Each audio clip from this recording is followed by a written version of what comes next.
নমস্কার, আমি অরিত্র। সারপ্রাইজিং টেলসে আপনাদের স্বাগত। আজ আবারও আমরা নিয়ে এসেছি একটা টান টান উত্তেজনামূলক গল্প। সারপ্রাইজিং টেলসের আজকের গল্প ফ্রেড এম হোয়াইটের লেখা এবং বাংলাদেশের স্বনামধন্য অনুবাদক লুৎফুল কায়সার দ্বারা অনুবাদিত গল্প দ্য পার্পল টেরার। সৌন্দর্য কোনো ব্যক্তি বা বস্তুবিশেষের মধ্যে থাকা একটি বৈশিষ্ট্য যা কোনো আনন্দ বা আত্মতৃপ্তি উপলব্ধির বা অনুভূতিক অভিজ্ঞতার যোগান দেয়। এই সৌন্দর্যের জন্যই মোহাকৃষ্ট হয় হাজার হাজার নর তথা মানব সমাজ। কিন্তু এই সৌন্দর্য যা প্রতি মুহূর্তে মানব মনকে আকৃষ্ট করে, তাই আবার কখনো কখনো তার মৃত্যুর কারণ হয়ে ওঠে। কিন্তু তখন কি আর এই সৌন্দর্য উপভোগ করার মতো থাকে? হয়তো তখনই শিকার হয়ে ওঠে ওই ব্যক্তি, গিলতে চেষ্টা করে পৃথিবীর এই অদ্ভুত জিনিস সৌন্দর্য। এই সৌন্দর্য মায়া মোহেরই কি শিকার হতে চলেছে স্কারলেট এবং তার টিম? জানতে হলে আর দেরি কেন, চলুন শুরু করা যাক আজকের গল্প দ্য পার্পল টেরার।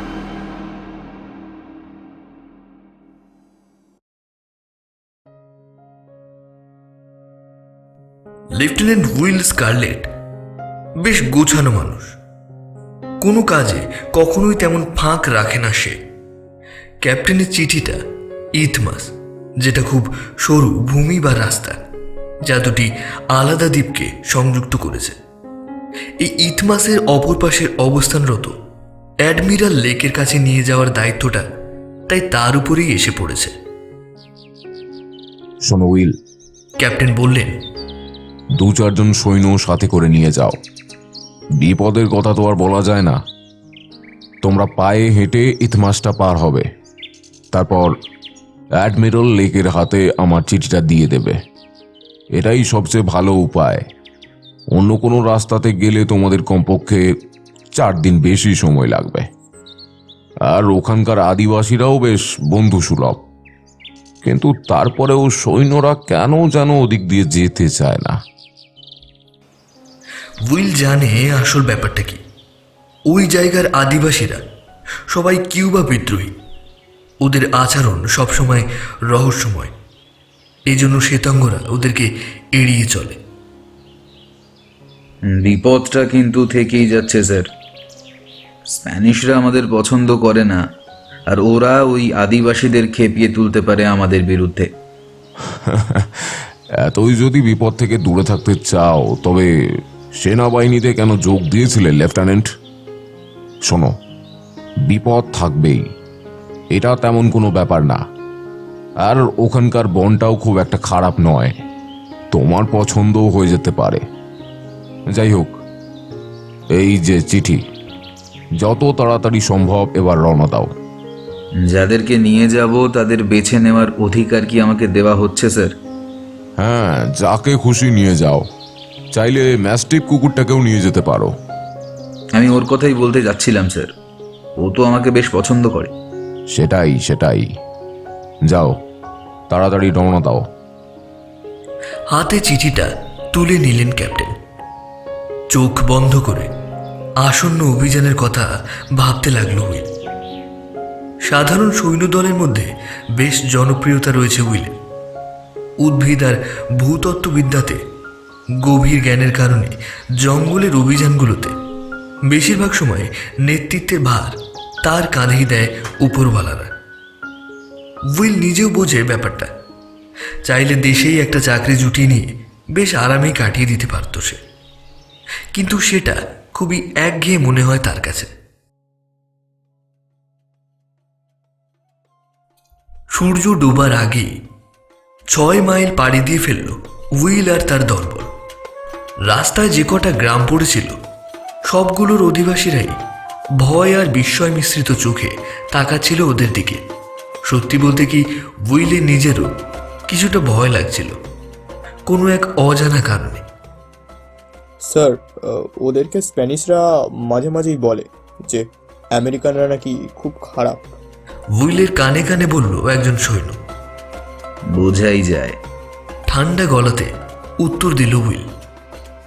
ততক্ষণে ওরা এসে গেছে একটা গ্রামের শেষ প্রান্তে পুরনো একটা প্রার্থনা গৃহের সামনে। আমরা রাতে এখানেই থাকছি। নিজের দলের দিকে তাকিয়ে বলল উইল। তারপর একজন সৈন্যকে বলল, যাও, ওই প্রার্থনা গৃহের দায়িত্বে যিনি আছেন তাকে ডেকে নিয়ে এসো। একটু পর সৈন্যটি একজন মধ্যবয়স্ক পাদ্রীকে নিয়ে এলো উইলের সামনে। পাদ্রীর চেহারাতে স্প্যানিশ ছাপ স্পষ্ট। আমরা রাতে এখানে থাকতে চাই, আমাদের খাবারের দরকার। চিন্তা করবেন না, এর জন্য যা খরচ হবে তা পরিশোধ করা হবে। অবশ্যই স্যার, আমি আমেরিকানদের খুবই পছন্দ করি। স্প্যানিশ টানে ভাঙা ভাঙা ইংরেজিতে বলল পাদ্রী।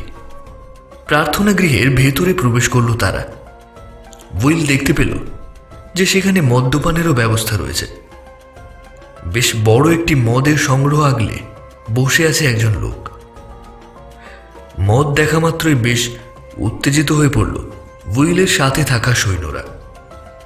বেশ ঠান্ডা পড়েছিল বাইরে, আর এত দীর্ঘ যাত্রার পরে কার না একটু গলা ভেজাতে ইচ্ছা করে। আপনারা যত ইচ্ছা পান করতে পারেন স্যার। সৈন্যদের মনের কথা বুঝতে পেরেই যেন বলে উঠল পাদ্রী। একজন সৈন্যের কখনোই ইচ্ছা মতো মদ পান করা উচিত নয়। পাদ্রীর দিকে তাকিয়ে কড়া গলাতে বলল উইল। শোনো, তোমাদের আমি পান করার অনুমতি দিলাম, কিন্তু ততটুকুই যতটুকু তোমাদের প্রয়োজন।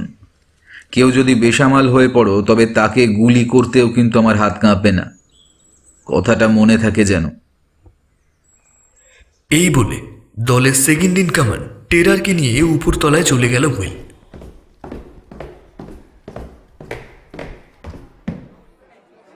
সন্ধ্যা পেরিয়ে বেশ অনেকক্ষণ হয়ে গেছে। মদ খাওয়ার সেই জায়গাটিতে এখন দেখতে একটা ছোটখাটো পানশালার মতো লাগছে। ওটা ভরে গেছে কিউবান নারী আর পুরুষে। মদ্যপান আর আনন্দে মেতে আছে ওরা। আমেরিকান সৈন্যদের উপস্থিতিতে যেন পাত্তাই দিচ্ছে না ওরা। একটু দূরে একটা টেবিলে বসেছিল উইল আর টেরার। ওদেরকে তো খুশি মনে হচ্ছে, কি বলো টেরার? ধূমপান করতে করতে বলল উইল। স্যার, এদের কিছুই বোঝা যায় না, আর আমাদের ওপর তো নির্দেশই আছে এদের বিশ্বাস না করতে। তা যা বলেছ। মেয়েটাকে দেখো, সুন্দর না? হ্যাঁ স্যার, তা যা বলেছেন, আসলেই সুন্দর। আপনার মনে ধরেছে নাকি? ওরা দুজনে পানশালার মধ্যখানে নৃত্যরত মেয়েটিকে দেখতে লাগলো। বেগুনি রঙের অজানা এক ফুল দিয়ে তৈরি অদ্ভুত একটা পোশাক পরে নাচছে অপূর্ব সুন্দরী কিউবান মেয়েটি। এমন নাচ কখনো দেখিনি। নাচের প্রতিটি মুদ্রা যেন স্বর্গ থেকে নেমে আসছে। আহা! মৃদু স্বরে বলে উঠল উইল। মেয়েটি যেন বুঝতে পারল উইলের মুগ্ধতা, আর সেই জন্য সে একদম নাচতে নাচতে ওর সামনে এসে পড়ল। ওর দিকে তাকিয়ে মিষ্টি করে হাসল। টেরারের চোখ ততক্ষণে চলে গেছে ওদের কাছাকাছি বসে থাকা একজন অগোছালো পোশাক পরে থাকা কিউবানের দিকে। তীব্র ক্রোধের চোখে উইলকে দেখছে লোকটা। স্যার, ওই লোকটাকে দেখুন, ব্যাটা আপনাকে হিংসে করছে মনে হচ্ছে। উইলের কানে কানে বলল টেরার। উইলের সেদিকে কোনো মনই নেই। তন্ময় হয়ে সে মেয়েটার নাচ দেখে চলেছে।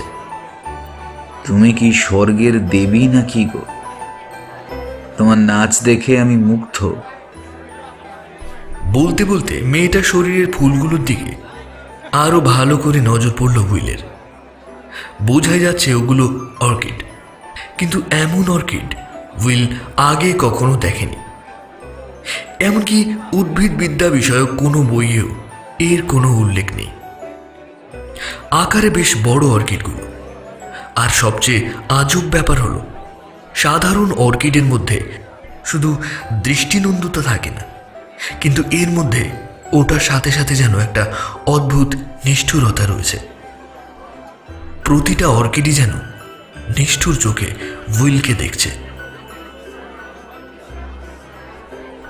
আরও কাছে এসে পড়ল মেয়েটি। এবার উইলের নাকে ফুলগুলোর গন্ধ এসে পড়ল। শেষবার এমন গন্ধ সে পেয়েছিল ম্যানিলার যুদ্ধে। ফুলগুলোর গন্ধ একদম পচা গলা মৃতদেহের মতো। ফুলগুলো খুবই সুন্দর হে সুন্দরী তমা। আমাকে বলবে না, বলবে না আমাকে ওগুলো কোথায় পেয়েছো? চোখ টিপে মেয়েটিকে জিজ্ঞেস করল উইল। মেয়েটা ততক্ষণে একদম খুশিতে নুয়ে পড়েছে। একজন শ্বেতাঙ্গ আমেরিকান অফিসার তার রূপের প্রশংসা করছে, এটা তার কাছে স্বপ্নের মতোই মনে হচ্ছিল। আর তখনই ওদের মাঝখানে এসে পড়ল সেই আলগোছা লোকটি। সিনার, আপনি এই মেয়েটি থেকে দূরে থাকুন। উইলের চোখে চোখ রেখে বলল লোকটি। অন্য কোনো আমেরিকান অফিসার হলে এতক্ষণে হয়তো গুলি করে বসত, কিন্তু রেগে যাওয়া ব্যাপারটা উইলের স্বভাবে নেই। আমি শুধু ওকে ফুলের ব্যাপারেই জিজ্ঞাসা করছিলাম। ঠান্ডা গলাতে বলল সে। আচ্ছা, ফুলগুলো তবে আমেরিকান সিনারের ভালো লেগেছে, সারার জন্য আমি ওগুলো এনেছিলাম। ওগুলো চান? আমি আপনাকে নিয়ে যেতে পারি সেই জায়গাতে যেখানে ওগুলো জন্মায়। কণ্ঠে যেন ব্যঙ্গ ঝরে পড়ছিল লোকটার। একটু জোরেই কথা বলছিল লোকটা। ওর বলা শেষ কথাগুলো পানশালার সামনের দিকের সবার কানে গেল। উইল অবাক হয়ে খেয়াল করল যে ওথেলোর কথার সাথে সাথে যেন কেমন ধরনের অশুভ নিস্তব্ধতা নেমে এসেছে সামনে বসা মানুষগুলোর মধ্যে।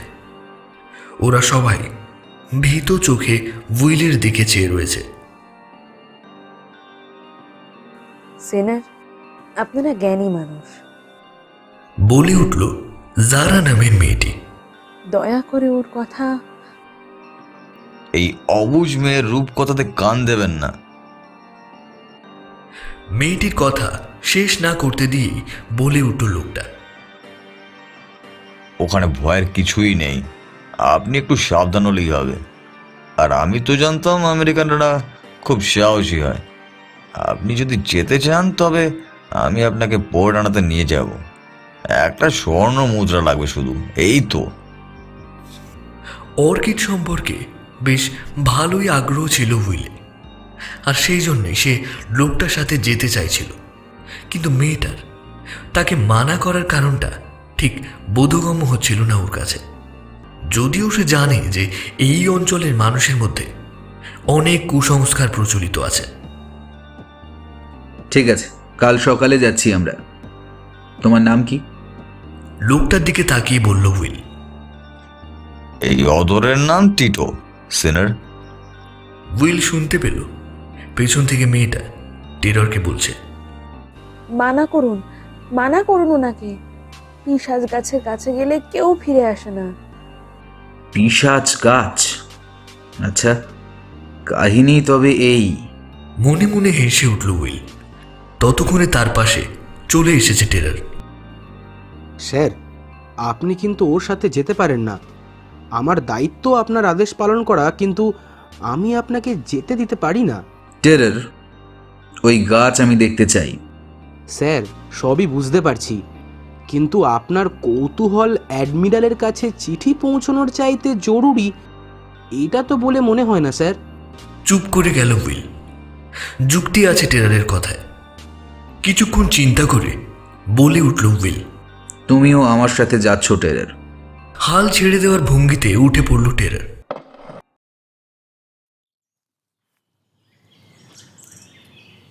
সকালবেলায় টিটোকে দেখে রীতিমতো হয়রান হয়ে পড়ল উইল। এই কাকে দেখছে সে? রাতের বেলা সেই বদমেজাজি মানুষটা পুরো বদলে গিয়েছে। এখন তাকে দেখতে একদমই ভদ্রলোকের মতো লাগছে। আচার ব্যবহারও পুরোপুরি বদলে গেছে ব্যাটার। বেশ আদবের সাথেই উইলের সাথে কথা বলে চলেছে সে। তো বুঝতেই পারছো, যত তাড়াতাড়ি সম্ভব পোর্ট অ্যানাতে যাব। গাছ দেখব, ফুল দেখব, তারপর চলে আসব, বলল উইল। একদম সিনার, পোর্ট আনার প্রতিটি ইঞ্চি আমার হাতের তালুর মতোই চেনা। কত দূর এখান থেকে জায়গাটা?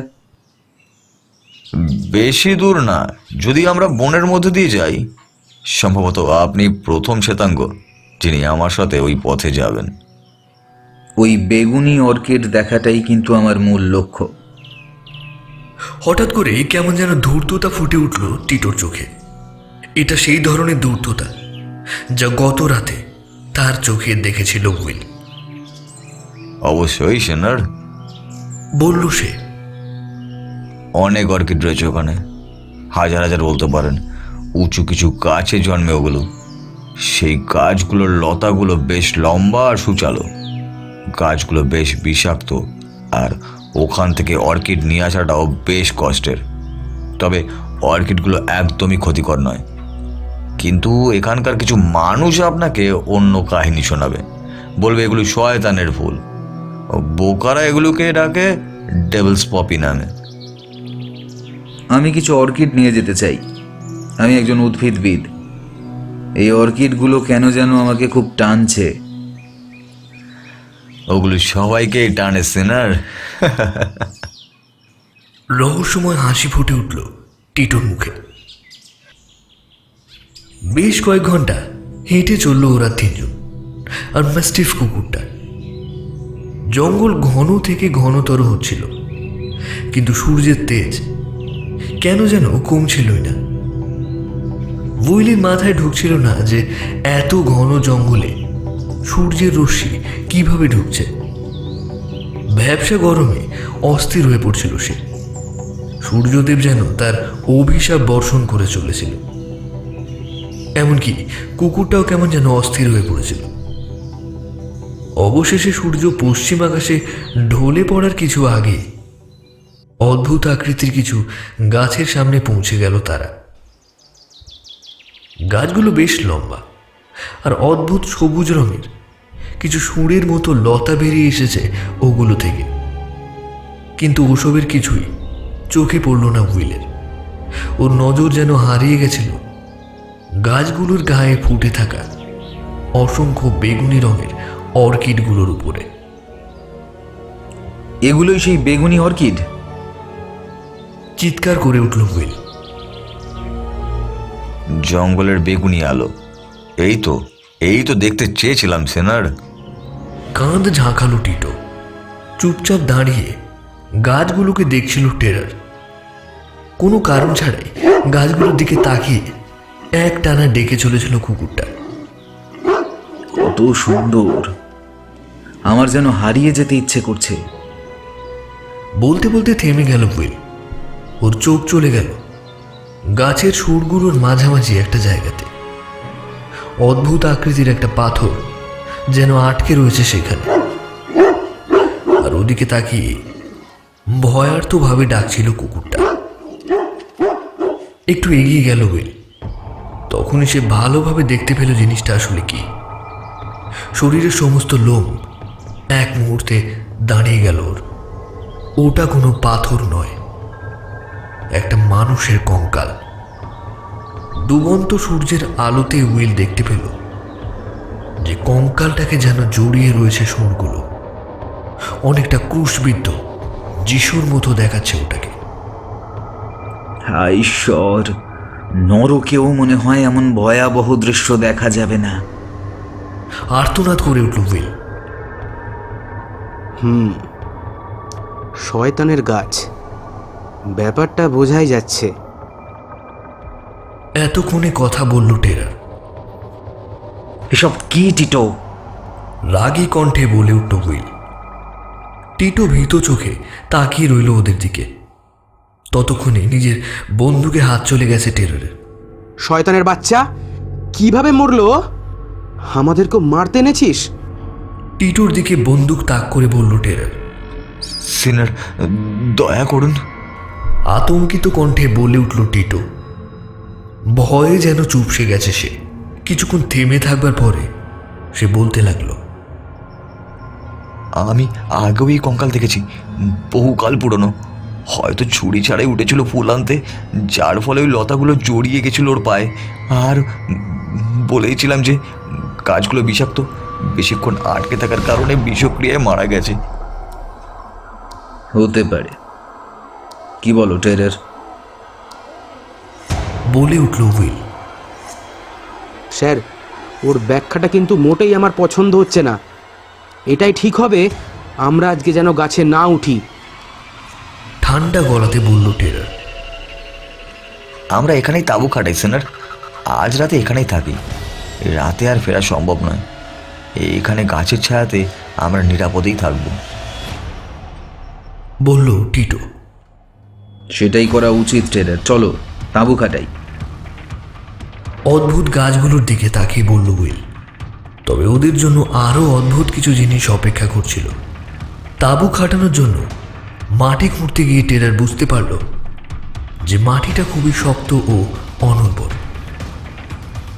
আচ্ছা টেরার, এই মাটিতে গাছগুলো টিকে আছে কিভাবে?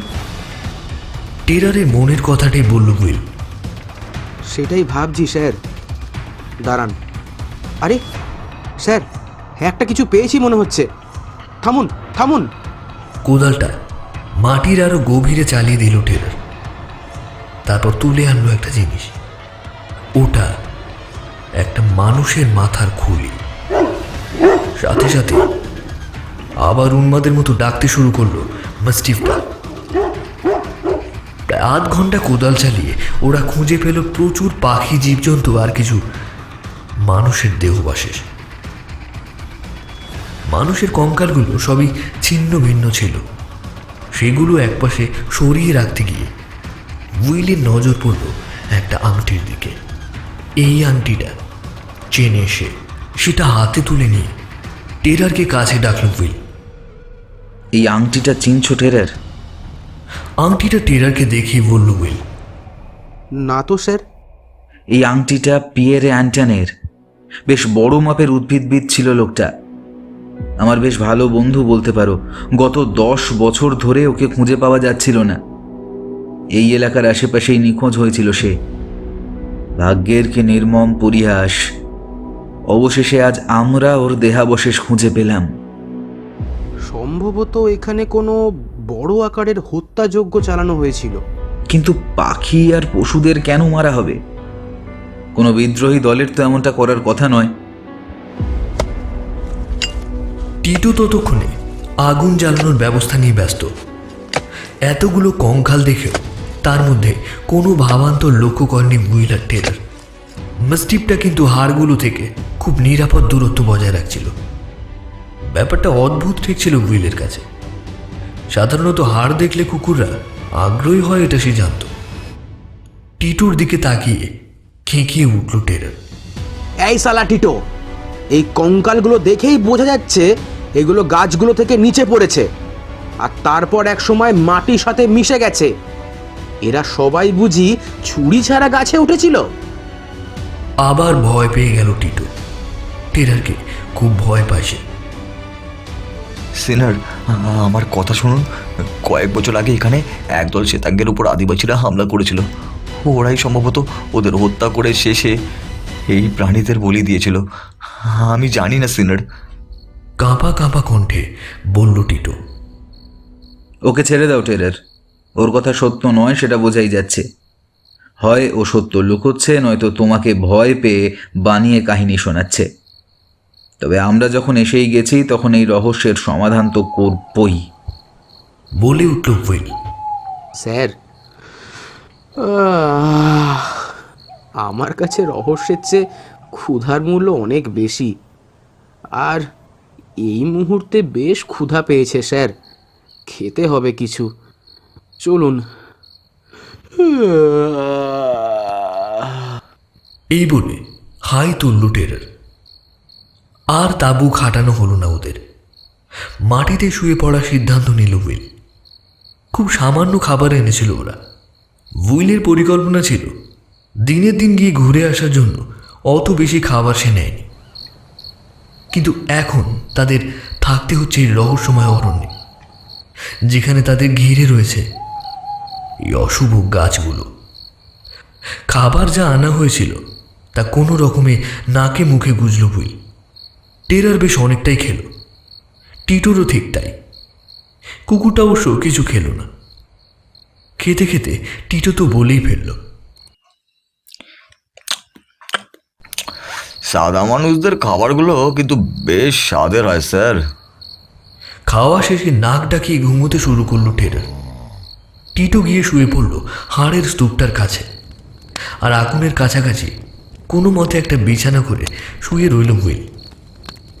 আকাশের দিকে উপর হয়ে অদ্ভুত গাছগুলোর দিকে অপলক চোখে তাকিয়ে রইল সে। গাছগুলো যেন জাদু করেছে তাকে। হুট করে কি মনে হতে টিটোর দিকে তাকালো হুইল, আর দেখল টিটো এতক্ষণ ওকেই দেখছিল। ওর সাথে চোখাচোখি হওয়ার সাথে সাথে চোখ সরিয়ে নিয়ে ঘুমের ভান করলো বেটা। শালার কোনো কুমতলব আছে নাকি? মনে মনে বলে উঠল হুইল। ঠিক করল রাতে সে আর ঘুমোবে না, কিন্তু অত ক্লান্তি সহ্য করে জেগে থাকা কোনো মানুষের পক্ষেই সম্ভব নয়। উইল স্কারলেট একজন মানুষ, তাই একটু পরে ঘুমিয়ে পড়ল সে। পালাও স্কারলেট, পালাও এখান থেকে। স্বপ্নেও দেখল পিয়েরে অ্যান্টনকে। ওর দিকে তাকিয়ে ফিসফিস করে বলল অ্যান্টন। আর তখনই ঘুমটা ভেঙে গেল উইলের। ধড়ফড়িয়ে উঠে বসল সে। গাছগুলোর আড়াল দিয়ে আকাশের চাঁদটাকে বেশ ভালোই দেখা যাচ্ছে, তবে চাঁদের পুরো আলো তাদের কাছে পৌঁছাচ্ছিল না। কিন্তু ক্যাম্পের আগুনের কারণে কোনো সমস্যাও হচ্ছে না। আশেপাশে সব কিছু দিব্যি পরিষ্কার দেখা যাচ্ছে। আবার শুয়ে পড়তে যাচ্ছিল হুইল, আর ঠিক তখনই ম্যাস্টিফটার তীব্র আর্তনাদ শুনতে পেল সে। এবার ম্যাস্টিফটার দিকে তাকিয়ে সে যা দেখল তা এক অপার্থিব দৃশ্য।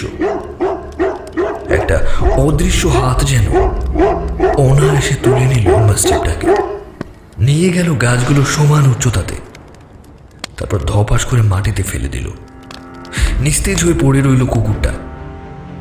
বিজ্ঞানের পূজারী উইল কখনো ভূত প্রেতে বিশ্বাস করেনি, কিন্তু এইমাত্র যে দৃশ্য সে দেখল সেটাকে বিজ্ঞান কিভাবে ব্যাখ্যা করবে সেটা বুঝে উঠতে পারল না সে। হামাগুড়ি দিয়ে কুকুরটার কাছে পৌঁছালো উইল। তার বিশাল আকৃতির কুকুরটা তখন প্রায় মৃত্যু পথযাত্রী। রক্তে মাখামাখি হয়ে গেছে শরীর। করাতের মতো কিছু একটা দিয়ে জবাই করা হয়েছে ওকে। শরীরের যেখানে সেখানে রয়েছে ধারালো অস্ত্রের আঘাতের চিহ্ন। তবে সবচেয়ে অদ্ভুত ব্যাপার হলো কুকুরটার মাথার সাথে রক্তে লেপে রয়েছে কিছু অর্কিড। সেই বেগুনি অর্কিড যার সন্ধানে উইল এখানে এসেছে। কুকুরটা বেঁচে আছে, তবে বেশিক্ষণ যে বাঁচবে না সেটা নিশ্চিত। ভয় পেয়ে গেল উইল। সম্ভবত যুদ্ধক্ষেত্রে এত ভয় সে কোনোদিনও পায়নি। কুকুরটাকে যে কোনো রক্ত মাংসের মানুষ হত্যা করেনি সেটা ভালো করেই বুঝতে পারছিল সে। হুট করে একটা প্রশ্ন ছুরির মতো আঘাত করল মস্তিষ্কে। এজন্যই কি কিউবানরা এই ফুলকে শয়তানের পপি বলে? এজন্যই কি যারা ওকে এখানে আসতে মানা করেছিল? হাড়গুলোর পাশে এখনো শুয়ে রয়েছে টিটো, নাকি ঘুমের অভিনয় করছে? কোমর থেকে রিভলভারটা বার করে টিটোর কপালে সেটা নলটা স্পর্শ করল উইল, আর সাথে সাথে চোখ মেলে চাইল টিটো। শয়তানের বাচ্চা, তোকে আমি এখনই গুলি করব। চিৎকার করে উঠল উইল। হতভম্বের মতো উইলের দিকে তাকিয়ে রইল টিটো। এমন ভাব করতে লাগলো যে সে কিছুই বুঝতে পারছে না। এইসব কি সিনার? আমাকে এমন কেন করছেন? ভয় মিশ্রিত কণ্ঠে বলে উঠল সে। কিছুক্ষণ চুপ করে রইল উইল। যে বা যেটাই মাস্টিফটাকে হত্যা করেছে সে যে গাছের উপরেই আছে সেটা প্রায় নিশ্চিত, আর সেটা যে মানুষ নয়। কিন্তু এমন কোন প্রাণী আছে যেটা একটা মাস্টিফকে এত তাড়াতাড়ি হত্যা করতে পারে? ঘুমাও, আমি তোমার ওপর নজর রাখছি। কড়া কণ্ঠে টিটোকে বলল উইল। সাথে সাথে টিটো আবার ঘুমিয়ে পড়ল। চুপচাপ জেগে বসে রইল উইল। কেন যেন রাতটাকে খুব বেশি অশুভ লাগছিল ওর। বেশ কিছুক্ষণ পর হুট করে একটা অদ্ভুত শব্দে সচকিত হয়ে উঠল উইল। জ্বলতে থাকা আগুনের আলোতে সে দেখতে পেল তার চারপাশে দড়ির মতো কি যেন একটা জিনিস ঘুরে বেড়াচ্ছে। একটু পরে জিনিসটা ওপরে চলে গেল, ঠিক গাছগুলোর দিকে। একটু পরে আবারও দড়ির মতো জিনিসটা নেমে এলো আগুনের বেশ কাছে। উইল স্পষ্ট দেখতে পেল যে ওটা সবুজ রঙের দড়ির মতো একটা জিনিস, আর ওগুলোর গায়ে রয়েছে অসংখ্য বেগুনি অর্কিড, আর সেগুলো এগিয়ে যাচ্ছিল ঘুমন্ত টেররের দিকে। এইবার ভালো করে উইল বুঝতে পারল যে জিনিসটা আসলে কি। ওগুলো ওই গাছগুলোর একটা সুর। ততক্ষণে বেশ কয়েকটা সুর নেমে এসেছে, আর সেগুলো ঘিরে ধরেছে টিটোকে। টেরার, ওঠো! চিৎকার করে উঠল উইল, কিন্তু টেররের ঘুমের কোনো ব্যাঘাত ঘটল না। সেই খুনি লতাগুলো ধরে ফেলল টেররকে, আর তারপরে নিয়ে যেতে লাগলো উপরে। আর চুপ করে দাঁড়িয়ে থাকতে পারল না উইল। নিজের বিশাল তলোয়ারটা দিয়ে দৌড়ে গিয়ে কোপ মেরে কেটে ফেললো শুঁড়গুলোকে। সাথে সাথে কেমন একটা জান্ত আর্তনাদ ভেসে এলো ওর কানে। তবে কি গাছগুলো আর্তনাদ করতে পারে? ততক্ষণে ঘুম ভেঙেছে টেররের। স্যার, কি হয়েছে? আপনার হাতে তলোয়ার কেন? বলে উঠল সে। ঈশ্বরের দোহাই টেরার, এই টিটো শয়তানের বাচ্চা আমাদের স্বয়ং শয়তানের ডেরাতে নিয়ে এসেছে। আর তোমাকে কি মরণ ঘুমে পেয়েছিল নাকি? চিৎকার করে উঠল উইল। আরে আরে, আমার শরীর চুল করছে কেন? আরে এ কি? আমার শরীরে এত রক্ত কোত্থেকে এলো? ততক্ষণে ঘুমের রেশ কাটিয়ে উঠেছে টেরর। উইল এগিয়ে গেল। স্পষ্ট দেখা যাচ্ছে যে টেররের গোটা শরীরে অসংখ্য দাঁতের চিহ্ন, আর প্রতিটা চিহ্ন দিয়ে রক্তপাত হচ্ছে। চুপচাপ সরে এসো টেরার, চিবিয়ে চিবিয়ে বলল উইল। কিন্তু স্যার, হয়েছে কি? গাছগুলোর নিচ থেকে সরে এসো, তারপরে আমি বলছি। হ্যাঁচকা টান মেরে টেররকে নিয়ে গাছগুলো সুরের আওতার বাইরে চলে এলো উইল। একটু ধাতস্থ হয়ে টেররকে সবকিছু খুলে বলল উইল। তার মানে এই গাছগুলোই মানুষ পশু পাখিদের শিকার করে? কি বলছেন কি স্যার? এ তো অবিশ্বাস্য। আতঙ্কে বিস্ফারিত চোখ নিয়ে বলল টেরর। দেখো ওদিকে, এখনো অবিশ্বাস্য মনে হচ্ছে? এই বলে গাছগুলোর দিকে নির্দেশ করল উইল। ততক্ষণে অসংখ্য সুর নেমে এসেছে মাটিতে। কিলবিল করছে ওগুলো, যেন উইলদের ধরতে না পারার ক্রোধে উন্মত্ত হয়ে গেছে ওরা। স্যার, আমাদের কুকুরটার কি হবে স্যার? ও তো ঠিক মাঝে পড়ে রয়েছে। ওকে নিয়ে আসবো না স্যার? টেররের গলাতে কেমন যেন একটা ঘোর লাগা ভাব চলে এসেছে। কি বলছো টেরার? ও আমারও প্রিয়, কিন্তু ও সাহায্যের বাইরে। ওকে আনতে গেলে এই গাছগুলো আমাদের ধরে ফেলবে। প্রায় আর্তনাদ করে উঠে বলল উইল। আপনি দাঁড়িয়ে থাকুন, আমি ওকে নিয়ে আসবো। এই বলে মাস্টিফটার দিকে এগিয়ে গেল টেরর। ঈশ্বরের দোহাই, ফিরে এসো টেরার! চিৎকার করতে লাগলো উইল, কিন্তু সেটার কোনো পরোয়া না করে মাস্টিফটার দেহটাকে অনেক কষ্টে নিজের কোলে তুলে নিল টেরর। কেমন যেন মাতালের মতো লাগছিল ওকে। কুকুরটাকে নিয়ে উইলের দিকে ফিরে আসার সময় তাকে পাকড়াও করলো সেই ভয়ঙ্কর শুঁড়গুলো। এক টানে ওকে মাটি থেকে ওপরের দিকে তুলে ফেললো কয়েকটা শুঁড় মিলে। স্যার, বাঁচান আমাকে! স্যার, আমাকে বাঁচান! বাঁচান স্যার, বাঁচান! হাত পা ছুঁড়তে ছুঁড়তে চিৎকার করতে লাগলো টেরর। উইল জানে সে একা কিছু করতে পারবে না, কিন্তু টেররকে ওই অবস্থাতে দেখে তার পক্ষে চুপ করে থাকাও সম্ভব ছিল না। নিজের তলোয়ার দিয়ে আবার ঝাঁপিয়ে পড়ল সে গাছগুলোর উপর, কিন্তু অসংখ্য সুরের মাঝে তেমন কার্যকরী হয়ে উঠছিল না একটা তলোয়ার। বরং উপর থেকে আরও সুর এগিয়ে এসে উইলকে ঘিরে ধরল। তবে এভাবেই মারা যাব? ঠিক আছে, তবে হুঁশ থাকতে এই পিশাচ গাছের হাতে নিজেকে সমর্পণ করব না। মনে মনে বলল উইল, আর সেই সাথে সমানে সামনের দিকে তলোয়ার চালিয়ে যেতে লাগলো। তখনই টর্চের আলো এসে পড়ল উইলের চোখে। স্যার, আপনারা এখানে কি করছেন? নিজের পরিচিত একটা কণ্ঠ শুনতে পেল উইল। কোনো মতে ঘুরে তাকালো উইল। ওর দলেরই 3 জন সৈনিক, রিচার্ড, ম্যাক আর রবার্ট দাঁড়িয়ে আছে। সম্ভবত রাতে না ফেরার জন্য ওদের খোঁজ করতে বেরিয়েছিল ওরা। এই রাস্তাতে রাতে চলাটা তত কঠিন নয়। ছেলেরা, তোমাদের তলোয়ার নিয়ে এসে আমার সাথে যোগ দাও। চিৎকার করে উঠল উইল। কিন্তু ওগুলো কি স্যার? থতমত খেয়ে বলল রিচার্ড। অত বলার সময় নেই। দেখতেই পাচ্ছ টেরারকে ধরে ফেলেছে ওগুলো, আর আমাকে ঘিরে ধরেছে। তোমরা তলোয়ার নিয়ে হামলা করো ওগুলোর ওপর, এটাই আমার আদেশ। কোনো মতে বলল উইল। এরপর আর কি, সামনে 4খানা তলোয়ার টুকরো টুকরো করে ফেলল সেই খুনি লতাগুলোকে। টেররকে ছাড়িয়ে নিয়ে ওগুলোর আওতার বাইরে এসে পড়ল তারা। টেররকে রক্তশূন্য ফ্যাকাশে দেখাচ্ছিল। ফ্যাল ফ্যাল করে তাকিয়ে রয়েছে সে। মনে হচ্ছে আমার শরীরের সমস্ত হাড় কেউ যেন ভেঙে ফেলেছে। একটু ধাতস্থ হয়ে বলল টেরর। ধন্যবাদ রিচার্ড, ভাগ্যিস তোমাকে আসতে বলেছিলাম, নইলে যে আজ কি হতো। মানে এদেরকে তুমি আমাদের পিছু নিতে বলেছিলে? অবাক হয়ে বলে উঠল উইল। শুধু তাই নয় স্যার, আসার সময় পথের উপর পাথর ফেলতে ফেলতে এসেছিলেন, আর সেটার সূত্র ধরেই আমরা এখানে পৌঁছতে পেরেছি। আচ্ছা, তবে ব্যাগে করে ওই পাথরগুলো নেওয়ার জন্যই তুমি এত কম খাবার এনেছিলে, তাই না? কৃত্রিম রাগ দেখিয়ে বলল উইল। বাদ দিন স্যার, ওই কিউবান কুত্তাটা কোথায়? ঘুমাচ্ছে।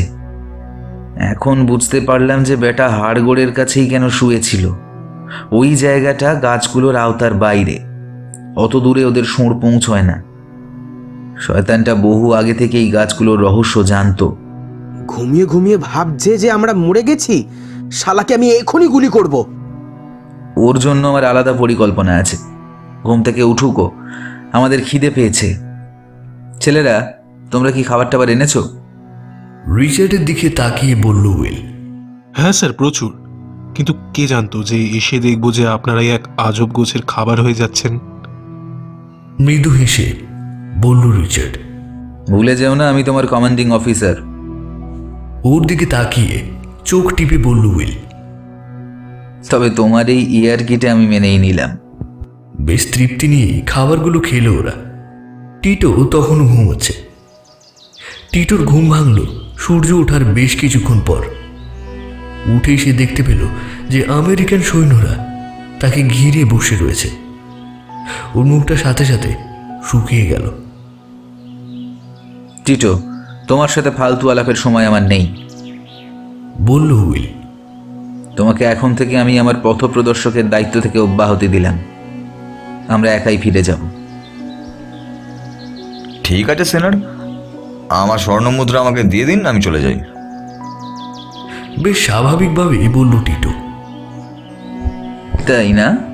শোনো টিটো, মৃদু হেসে বলল উইল। আমার এই 3 জন সৈনিক প্রচুর খাবার এনেছে, ওগুলো আমি তোমাকে দিয়ে দিলাম। আমরা তোমাকে এখানেই রেখে যাচ্ছি। 24 ঘন্টা তোমাকে এখানে থাকতে হবে। ভাবছি তোমাকে ওই গাছগুলোর সাথে বেঁধে রেখে যাব। খাবারগুলোও কাছেই রেখে যাব যাতে করে খেতে পারো। ওই সব গাছ? আতঙ্কে বিস্ফারিত হয়ে উঠল টিটোর চোখ দুটো। না সিনার, সাপ আছে, আরো ভয়ঙ্কর কীট পতঙ্গও আছে। আরে দূর, ওসব তোমার কিছুই করতে পারবে না। দেখতে পাচ্ছ না আমরা এক রাত এখানে কেমন মজা করে থেকে গেলাম। শুয়োরের বাচ্চা, শোন এখানে। রাগী কণ্ঠে বলে উঠল টেরার। সত্যি করে বল, আমাদের এখানে কেন এনেছিস? নইলে স্যার যেভাবে বললেন ওভাবেই তোকে বেঁধে রেখে যাব। বলবি? বলবি এখনই? বলছি। ঢোক গিলে কোনো মতে বলতে লাগলো টিটো। সিনারকে যারা অনেক পছন্দ করে ফেলেছিল, যেটা আমার ঠিক সহ্য হয়নি। আর আমি আমেরিকানদেরকে পছন্দও করি না। আমি মনে করি আমেরিকানদের শেষ করে দেওয়া প্রতিটা কিউবানদের দায়িত্ব। অ্যান্টনির কি হয়েছিল? জিজ্ঞেস করলো উইল। ওই সিনারকেও ঠিক সন্ধ্যের আগেই এখানে এনেছিলাম আমি। আসলে সকালবেলা গাছের সুরগুলো মাটি থেকে পুষ্টি শোষণ করতে ব্যস্ত থাকে, তাই খুব কম সংখ্যক সুরই তখন ওরা শিকারের কাজে লাগায়। কিন্তু রাতের বেলাতে সমস্ত সুর নিয়েই ওরা শিকারে নামে। ওই সিনার আমার কথা শুনে রাতেই গাছে উঠতে গেছিলেন। আচ্ছা আচ্ছা, টেরার অমন মাতালের মতো করছিল কেন? ওদের দাঁতে বিষ আছে, সেই বিষ মানুষের মস্তিষ্ক বিকৃত করে দেয়। মানুষ বাধ্য হয় ওদের কাছে ফিরে যেতে। শয়তান। আচ্ছা, তুমি কিভাবে ফুলগুলো পাও? সকালবেলা উঠি গাছে, বড় ছুরি থাকে সাথে। খুব কম ছুরি আক্রমণ করে আমাকে, সেগুলো কেটে খুব সহজেই অর্কিড নিয়ে নেমে যাই। স্যার, একে কি তাহলে এখানেই গুলি করে রেখে যাব? না, একে অ্যাডমিরালের কাছে বন্দী হিসাবে নিয়ে যাব আমরা। আমেরিকান সৈন্যদের হত্যা প্রচেষ্টার অভিযোগে এর বিচার করবেন উনি। ঠান্ডা গলায় বলল উইল। ওখানে কি আমাকে গুলি করা হবে? ভয়ার্ত কণ্ঠে বলল টিটো। তোকে তো এখানেই গুলি করা উচিত ছিল, শয়তানের বাচ্চা। যাই হোক, যে শাস্তিই তোকে দেওয়া হোক, সেটা দেখতে আমার আর আমার দলের বেশ ভালোই লাগবে। এই বলে সবকিছু গোছাতে শুরু করলো উইল। একটু পরে টিটোকে বন্দি করে সেখান থেকে যাওয়ার জন্য উদ্যত হলো সৈন্যরা। উইল তখন এক মনে চেয়ে রয়েছে সেই পিশাচ গাছগুলোর দিকে। সূর্যের আলোতে ওগুলোর গায়ের বেগুনি অর্কিডগুলো অপূর্ব লাগছিল। তোমরা ঠিক সুন্দরী মেয়েদের মতো, বুঝলে হে গাছেরা? রূপ দেখে কাছে গেলেই শেষ। আপন মনে হেসে উঠল উইল। স্যার, আমরা তৈরি। পিছন থেকে বলে উঠল রিচার্ড। চলো তবে যাওয়া যাক। শেষবারের মতো নিজের প্রিয় মাস্টিফটার মৃতদেহর দিকে একবার তাকিয়ে উঠে পড়ল উইল।